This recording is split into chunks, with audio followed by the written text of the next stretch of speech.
हम लोग आधुनिक भारत का इतिहास पढ़ रहे हैं और आधुनिक भारत के इतिहास में आज हम लोग स्वतंत्रता की ओर बढ़ते कदम और विभाजन की त्रासदी एक साथ देखेंगे।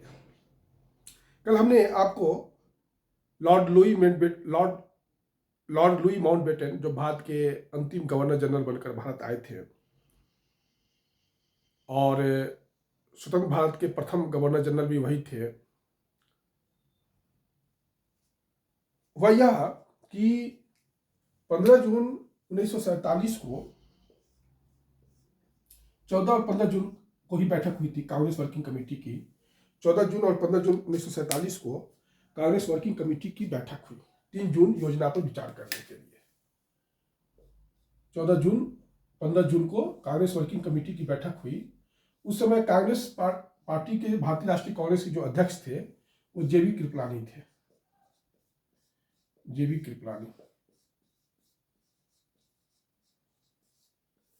कृपलानी भारतीय राष्ट्रीय कांग्रेस के अध्यक्ष थे। जेबी कृपलानी जो है, भारतीय राष्ट्रीय कांग्रेस का 1940 में अधिवेशन हुआ था रामगढ़ में, मौलाना अबुल कलाम आजाद थे और वो एक लंबे समय तक भारतीय राष्ट्रीय कांग्रेस के अध्यक्ष रहे, क्योंकि 1941 से लेकर 1945 तक भारतीय राष्ट्रीय कांग्रेस पर ब्रिटिश सरकार ने प्रतिबंध लगा दिया था, तो इसकी कोई बैठक नहीं हुई। फिर इसकी बैठक हुई थी दिसंबर 1946 में मेरठ में बैठक हुई थी और आचार्य कृपलानी जो है, जेबी कृपलानी, वो भारतीय राष्ट्रीय कांग्रेस के अध्यक्ष चुने गए। तो परीक्षा में अगर आपसे क्वेश्चन आए कि स्वतंत्रता के वर्ष में भारतीय राष्ट्रीय कांग्रेस के अध्यक्ष कौन थे, तो जेबी कृपलानी ही थे। तो जेबी कृपलानी जो है वह भारतीय राष्ट्रीय कांग्रेस के अध्यक्ष थे। तो 14 जून 15 जून 1947 को कांग्रेस वर्किंग कमेटी की बैठक हुई 3 जून योजना पर विचार करने के लिए, जो माउंटबेटन की योजना थी, जिसमें भारत के विभाजन का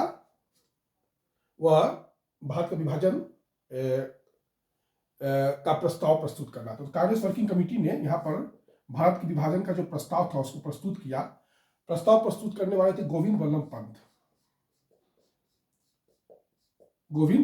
पंत और मौलाना अबुल कलाम आजाद इसके समर्थक में आए। मौलाना अबुल कलाम आजाद इसका समर्थन किया।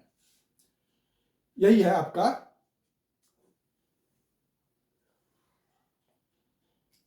एक थे सीमांत गांधी, जिनको खान बहादुर खान भी कहा जाता है। खान बहादुर खान जो थे, अब्दुल गफ्फार खान जिसको कहा जाता है, जो उत्तर पश्चिमी सीमा प्रांत में थे। तो वो भी जो है विभाजन के विपक्ष में, मतलब विभाजन के विपक्ष में मतदान किए थे। कांग्रेस वर्किंग कमेटी में कुल 29 लोगों ने विभाजन के पक्ष में और 15 लोगों ने विभाजन के विरोध में मत किया था। उसमें सीमांत गांधी भी एक थे और सीमांत गांधी से कहे कि आपने मुझे भेड़ियों के सामने छोड़ दिया है। सीमांत गांधी ने जो जनमत संग्रह था उत्तर पश्चिम सीमा प्रांत में, जो माउंटबेटन योजना के द्वारा कहा गया था, उसका विरोध किया था। इसका फायदा क्या हुआ कि उत्तर पश्चिमी सीमा प्रांत के जो पठान थे, बलूच लोग थे, उन्होंने मतदान में हिस्सा नहीं लिया। इसका फायदा अंततः पाकिस्तान को ही हो गया। उनके इस कदम का, अगर वो जनमत संग्रह में भाग लेते तो ज्यादा अच्छा होता। भाग नहीं लेकर उन्होंने जो है एक तरह से पाकिस्तान के निर्माण में इनडायरेक्टली उन्होंने मदद पहुंचा दिया।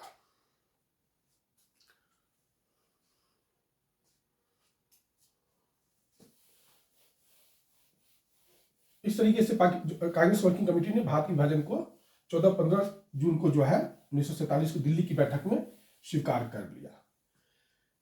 नवंबर 1947 में जो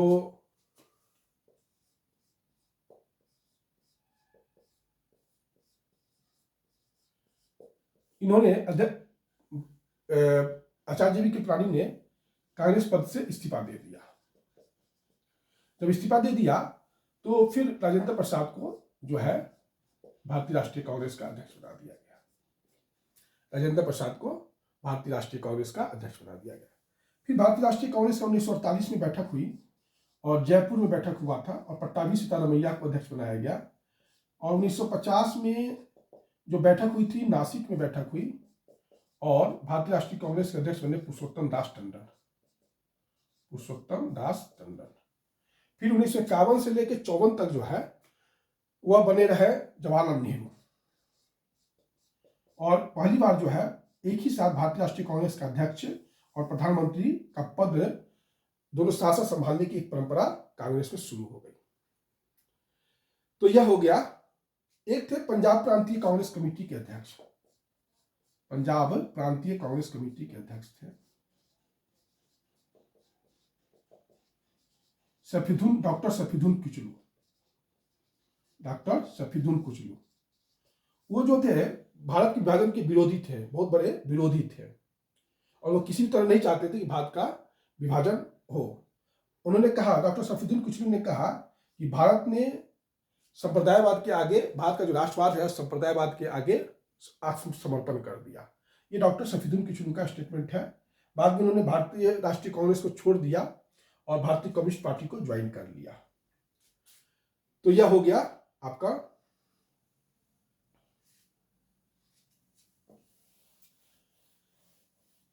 देखिए। जहां तक पाकिस्तान का बात है, सॉरी पाकिस्तान कह दिए, पंजाब का बात है, पंजाब के साथ एक चीज याद रखिएगा। पंजाब चाहता था कि हम संयुक्त रहें और स्वतंत्र रहें। पंजाब चाहता था कि हम संयुक्त रहें और स्वतंत्र रहें। इसलिए जो हमारे गृह मंत्री थे वल्लभ भाई पटेल, उसने पंजाब को पेप्सू नामक राज्य के अंतर्गत उन्होंने संगठित कर दिया था।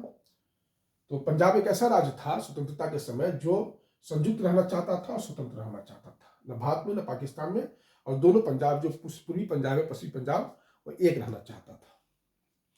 उस समय यह मैटर उठा था। खैर 3 जून की योजना के द्वारा यह डेट फिक्स कर दिया कि 14 अगस्त 1947 को भारत आजाद हो जाएगा, और सॉरी पाकिस्तान आजाद हो जाएगा, और 15 अगस्त 1947 को भारत आजाद हो जाएगा। और संविधान सभा को कहा गया कि आप जो है अंतरिम संसद के रूप में काम करते रहेंगे जब तक कि नया संविधान दोनों डोमिनियन नहीं बना लेता है, भारत और पाकिस्तान दोनों डोमिनियन नया संविधान नहीं बना लेता है, और उस नया संविधान के अंतर्गत एक नया विधानमंडल का गठन नहीं हो जाता है, तब तक जो है ये संविधान सभा जो है अंतिम संसद के रूप में काम करता रहेगा। और 14 अगस्त, फिर 15 अगस्त 1947 को जो है भारत को आजाद का डेट था, तो भारत को आजाद कर दिया गया। और उस समय भारत का जो भारत का जो गवर्नर जनरल हुआ, स्वतंत्र भारत का पहला गवर्नर जनरल, वो थे आपको Lord Louis Mountbatten, Lord Louis Mountbatten. और उसने जो है जवाहरलाल नेहरू को प्रधानमंत्री पद पर आसीन कराया। लॉर्ड लुई माउंटबेटन जो थे वो गवर्नर जनरल 1947 से लेकर 1948 तक रहे। फिर 1948 में बन गए चक्रवर्ती राजगोपालाचारी को भारत का गवर्नर जनरल बनाया गया, और ये इस पद पर 1950 तक रहे। इस पद पर ये 1950 तक रहे। तो स्वतंत्र भारत का पहला भारतीय गवर्नर जनरल और अंतिम भारतीय गवर्नर जनरल चक्रवर्ती राजगोपालाचारी रहेंगे। 1952 में चूंकि 1950 के बाद जो है राष्ट्रपति का पद आसीन हो गया, तो इसलिए चक्रवर्ती राजगोपालाचारी पोस्ट से हट गया। और ये बाद में चक्रवर्ती राजगोपालाचारी 1952 से लेके 1954 तक जो है मद्रास के चीफ मिनिस्टर रहे, मद्रास के मुख्यमंत्री रहे। और फिर 1959 में इन्होंने कांग्रेस को छोड़ दिया, 1959 में कांग्रेस को छोड़ दिया, स्वतंत्र पार्टी का गठन किया, स्वतंत्र पार्टी का गठन किया। तो यह इनके साथ है।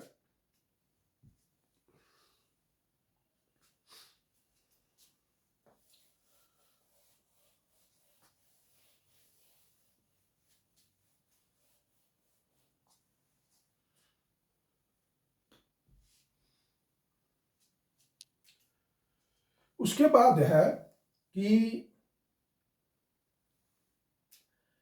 आपका, हाँ, फिर हुआ यह कि प्रधानमंत्री बन गए जवाहरलाल नेहरू। फिर महात्मा गांधी के हस्तक्षेप के बाद यह हुआ कि विधि मंत्री किसको बनाया जाए, केंद्रीय विधि मंत्री। तो महात्मा गांधी ने कहा जवाहरलाल नेहरू से कि केंद्रीय विधि मंत्री बना दो भीमराव अंबेडकर को, भीमराव अंबेडकर को केंद्रीय विधि मंत्री बनाओ। और उन्हीं के आग्रह पर भीमराव अंबेडकर को केंद्रीय विधि मंत्री बनाया गया, जिन्होंने संविधान के प्रारूप समिति की रचना किया, प्रारूप समिति का रचना किया। तो यह है आपका। अब यहां पर कुछ हम आपको कुछ ऐसे प्रश्न पर चर्चा करेंगे जो बहुत ही आवश्यक है। जैसे 15 अगस्त 1947 को भारतीय राष्ट्रीय कांग्रेस के अध्यक्ष कौन थे? कृपलानी थे, ये तो आप समझ गए। और इन्होंने नवंबर में इस्तीफा दे दिया और राजेंद्र प्रसाद फिर अध्यक्ष बने नवंबर 1947 में। यहां तक तो कोई दिक्कत नहीं है। 1948 में बन गए पट्टाभी सितारा मैया जयपुर में।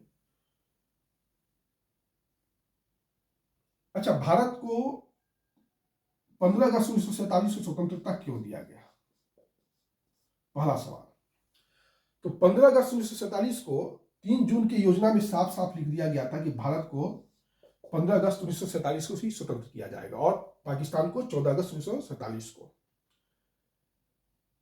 तो लॉर्ड लुई माउंटबेटन का कहना था कि 15 अगस्त 1945 का दिन मेरे लिए शुभ है, क्योंकि उस दिन मैंने जापान को आत्मसमर्पण करने के लिए मजबूर किया था और उसके बाद द्वितीय विश्व युद्ध समाप्त हो गया था। तो 15 अगस्त से लॉर्ड लुई माउंटबेटन एक दिन इधर उधर खिसकना चाहता था, लेकिन जब भारतीय ज्योतिषियों को दिखाया गया कि 15 अगस्त 1947 का, तो भारतीय ज्योतिष ने कहा कि अच्छा दिन नहीं है, और उधर लॉर्ड लुई माउंटबेटन तस से मस नहीं हो रहा था। तो फिर हुआ कि ऐसा क्यों न किया जाए कि 14 अगस्त को 12 बजे रात में जो है संविधान सभा की बैठक में जो है नेहरू जी ने, जो संविधान सभा ही था उस समय, जो अंतिम संसद था, संविधान सभा में जो है उन्होंने भाषण दिया। उसको कहा जाता है नियति के साथ साक्षात्कार। उन्होंने कहा कि जब दुनिया नींद में सोई हुई है, भारत नए जीवन और स्वतंत्रता में प्रवेश कर रहा है, हम एक नए युग में प्रवेश कर रहे हैं, भारत की युगों से दबी हुई आत्मा आज जाग रही है। बहुत ही ओजस्वी भाषण दिया गया था। रात को 12 बजे जनगण मन गाया गया। फिर जो है इकबाल का वो कविता जो सारे जहां से अच्छा हिंदुस्तान हमारा, MS सुब्बुलक्ष्मी ने गाया। ये सब सारा तामझाम हुआ। लेकिन आखिर 14 अगस्त ये 12 बजे रात को ही क्यों किया गया? तो 10 से मस नहीं हो रहे थे माउंटबेटन 15 अगस्त को से। तो हमारे यहाँ जो हिंदू पंचांग के अनुसार होता है 12 बजे रात से लेके 12 बजे रात तक, है ना, मतलब दिन माना जाता है। तो 12 बज गया, इसका अर्थ है कि 14 अगस्त 12 बज गया, इसका 15 अगस्त शुरू हो गया। तो इसलिए जो है रात को 12 बजे इसको शिफ्ट कर दिया गया। हिंदू ज्योतिषी ने कहा कि ठीक है 15 अगस्त के दिन को नहीं, क्योंकि हमारे दिन अंग्रेज के लिए सुबह से शुरुआत होता है, सूर्योदय से शुरुआत होता है, दिन की काउंटिंग होती है। और हमारे यहाँ क्या होता है कि 12 बजे रात से लिया जाता है। 15 अगस्त 12 बजे रात से शुरू हो गया था, तो इसलिए 12 बजे रात में जो है इसको मना लिया गया। यही है इसके पीछे। और 15 अगस्त को 3 राष्ट्र और स्वतंत्र हुए। बहरीन, कांगो गणराज्य स्वतंत्र हुए थे। दक्षिण कोरिया, 3 राज्य स्वतंत्र हुए।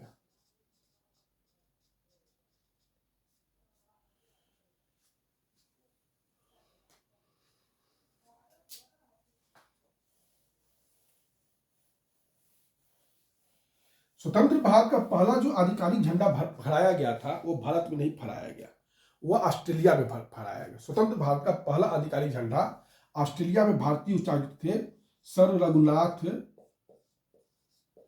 पारनाइपे ने फहराया था। सर रघुनाथ पारनाइपे ने ऑस्ट्रेलिया में जो भारतीय उच्चायुक्त थे, सबसे पहले स्वतंत्र भारत का पहला आधिकारिक झंडा फहराने वाले यही व्यक्ति थे। दूसरा चीज यह जो हम आपको थोड़ा सा चर्चा करना चाह रहे थे वह यह कि के.एम. पनिक्कर ने एक चीज बोला था। के.एम. पनिक्कर कि भारतीय अंग्रेजों का यह देन है कि भारत का उन्होंने एकीकरण किया। यह के.एम. पनिक्कर का देन है, सॉरी कथन है। के.एम. पनिक्कर का कथन है कि अंग्रेजों की यह देन है कि उन्होंने भारत का एकीकरण किया था। यह भी हो गया। भारतीय संविधान 26 नवंबर 1949 को ही लागू हो गया, बन गया था, लेकिन इसको जो है लागू नहीं किया गया। लागू किया गया 26 जनवरी 1950 को, क्योंकि 26 जनवरी 1930 को लाहौर में रावी नदी के तट पर पहली बार जो है स्वाधीनता का प्रथम जो है स्वाधीनता दिवस मनाया गया था। इसलिए 26 जनवरी को भारतीय संविधान लागू किया गया और 26 जनवरी को भारत को गणतंत्र भी घोषित किया गया। ये हो गया आपको। कोपलैंड थे, आर कोपलैंड ने एक बात कह दिया कि भारतीय जो राष्ट्रवाद है वो अंग्रेजी राज की संतति है।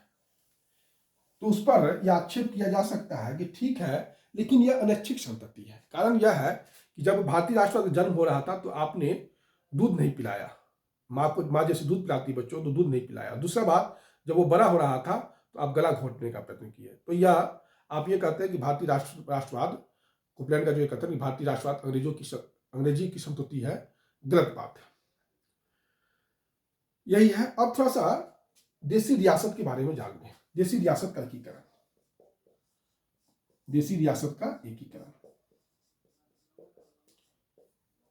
देखिए 1947 में सबसे ज्यादा देसी रियासतों का एकीकरण हुआ, वर्ष 1947 तक।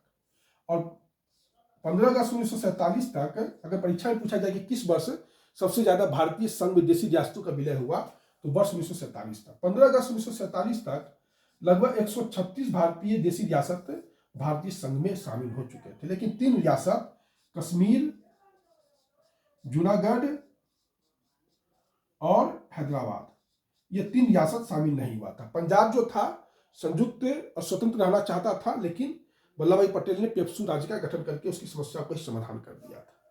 कश्मीर में 26 अक्टूबर 1947 को यहाँ के महाराजा हरि सिंह ने जो है साइन कर दिया। जब पाकिस्तान के कबायली आक्रमण कश्मीर में हुआ तो 26 अक्टूबर 1947 को विलय पत्र पर कश्मीर के महाराजा जो थे वह हरि सिंह ने साइन कर दिया। जूनागढ़ जो है वह साइन किया है आपको 9 नवंबर 1947 को। यहां पे जनमत संग्रह हुआ और जनमत संग्रह के द्वारा जो है जूनागढ़ के लोगों ने जो है वो भारत में मिलने का मतलब निर्णय लिया।